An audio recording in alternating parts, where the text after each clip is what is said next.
আসসালামু আলাইকুম রহমতুল্লাহি ওয়া বারাকাতুহু। সুপ্রিয় দর্শক শ্রোতা, মুজাফফর বিন মহসিন সে বলেছে কুষ্টিয়ার আমির হামজার ওয়াজ শুনলে যারা যারা শুনবে তাদেরকে নাকি ক্যাবলামুখী হয়ে তওবা করে এই শীতের দিনে পুকুরে গোসল করিয়ে তারপরে বাড়ি যেতে হবে। আপনার অন্তরটা এত খারাপ, এর বক্তব্য শুনেন আপনারা? কেবলার দিক কোনটা? আপনারা যার এর বক্তব্য শোনেন সবাই পশ্চিম দিকে হয়ে কান ধরে তোবা করবেন। এটা আজকের শাস্তি। সবাই গোসল করবেন আল্লাহর নাম নিয়ে। দেখুন কেন ক্যাবলামুখী হয়ে গোসল করে বাড়ি যেতে হবে কেন? এর কারণটা কি?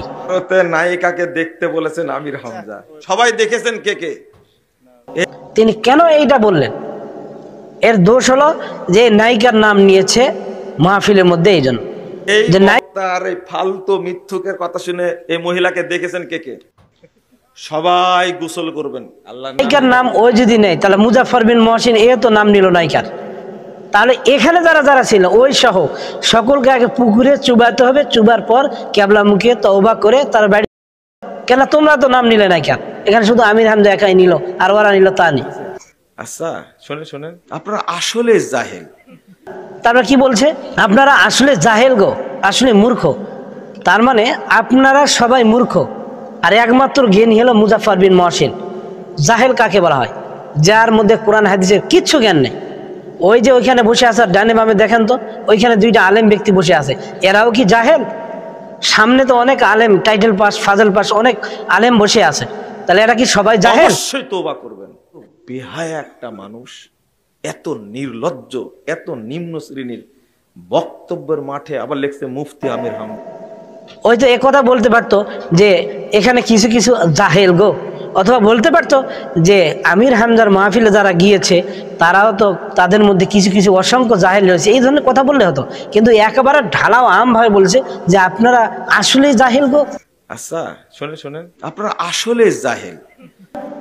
এই ধরনের কথাকে, মানুষকে তুচ্ছ তাচ্ছিল্য করা, মানুষের জ্ঞানকে তুচ্ছ তাচ্ছিল্য করা, বিশাল আকাশ বরাবর, এটা অহংকারের সামিল করতে হবে নাকি? আমির হামজার ওয়াজ শুনলে নাকি তওবা করিয়ে পুকুরে চুবিয়ে তারপরে পশ্চিম ক্যাবলার দিকে তওবা করে বাড়ি যেতে। তওবা করা লাগে কখন? মানুষ যখন কবিরা গুনাহ করে তখন তওবা করে বাড়ি যেতে হবে। আমির হামজার ওয়াজ শুনে কি কবিরা গুনাহ? এটা কোন হাদিসের মধ্যে রয়েছে দেখাক তো, যে আমির হামজার কথা শুনে এটা কবিরা গুনাহ? কেন? ওরা তো আহলে হাদিস হিসাবে দাবি করে। এখন আহলে হাদিসের প্রমাণ ছাড়া, দলিল ছাড়া তারা কোনো কথা, রায়, জবাব, ফতোয়া কিচ্ছু দেন না। তো আমির হামজার ওয়াজ শোনা যদি কবিরা গুনাহ হয় তো এটা প্রমাণ দেখ, দলিল দেখ। কবিরা গুনাহ কখন? আমি ধরলাম আপাতত আমির হামজা খারাপ, আপাতত কিছুক্ষণ ধরে নিলাম, কিন্তু তার ওয়াজ শোনা কবিরা গুনাহ এটা তিনি পেলেন কোথায়? এই দেশের মধ্যে কত সাংস্কৃতিক অনুষ্ঠান করে, কত অপসংস্কৃতি করে, বিভিন্ন ছায়াছবি করে, এদের তো একটারও নামে বললো না, কিন্তু ঢালাওভাবে সরাসরি বলেছে যে আমির হামজার ওয়াজ শোনা।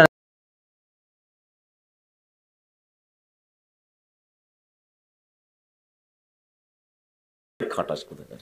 ও মুফতি হলো কখন? মুফতি শব্দের অর্থ বুঝেন আপনি? এই মুফতি বলে আহলে হাদিস না, এরা আহলে খবিস। এখানে আহলে হাদিসের নাম নিয়ে নতুন কিছু মানুষ যারা তৈরি হয়েছে শুধু ফিতনা তৈরি করে, এই আহলে হাদিস না, আহলে খবিস। এই যে তারপর কি বলছে? এত বড় ফালতু কথা বলে। ফালতু কথা তো এটাই যে একটা আলেমের বিরুদ্ধে বিনা প্রমাণ, বিনা দলিল, যৌক্তিক ছাড়া বলা হয় যে এইটা কবিরা গুনাহ, তওবা করতে হবে। এটাই তো ফালতু। আসলে ফালতু তো এটাই। এ দেশের হক্কানি কোনো আলেম ওলামা আজ পর্যন্ত আমির হামজার ওয়াজ মাহফিলে বসা যে নাজায়েজ, হারাম, কবিরা গুনাহ, তওবা করতে হবে, কেউ বলতে পারলো না। রাসূলের হাদিস হচ্ছে রাসূল বিয়ে করেছিলেন কয়টা? আপনি পারবেন? আপনি পারলেও আপনার শরীর কোলাবে না। যে নতুন নতুন হাদিসের নাম দিয়ে ফিতনা যদি যারা তৈরি করবে তারা আহলে হাদিস নয়, আহলে খবিস। আপনি আহলে হাদিস কখনো দাবি করতে পারবেন না। নামাজে হাত বাঁধার নিয়ম আছে, বুকে আমিন জোরে বলার নিয়ম আছে। বুখারী শরীফে শুধু হাত বাঁধার নিয়ম আছে, জোরে আমিন বলার নিয়ম, আর কোনো নিয়ম নেই। বুখারী শরীফে যে আছে নবীজি রাষ্ট্রপতি ছিল, বুখারী শরীফে আছে নবীজি সমাজ বিনির্মাণে, নতুন সমাজ তৈরি করার জন্য তিনি প্রচেষ্টা চালিয়েছিলেন, হিলফুল ফজল গঠন করার মাধ্যমে, পারে নাই কোরআন দিয়ে করেছিলেন। তো ওই কথাগুলো তো নিয়ে আসো না, শুধু বুকে হাত বাঁধা বুখারী শরীফে পাও। আমির হামজা বলেছে যে এই আহলে খবিস। তো আহলে খবিস কেন বলেছে? কি কারণে বলেছে? এ বলেছে এই কারণে নাম নিয়েছে আহলে হাদিস। আপনাকে বলা লাগবে আমি আহলে সুন্নাত ওয়াল জামাত, আপনি আহলে হাদিস দাবি করতে পারবেন না, কারণ রাসূলের এমন এমন হাদিস আছে যেগুলো আপনি মানতে পারবেন। এটা আমির হামজা বললেন। কেন আপনি আহলে হাদিস দাবি করতে পারেন না? কারণ হলে যে নবীজি বিয়ে করেছেন 11টা, আর আপনি কয়টা করেছেন?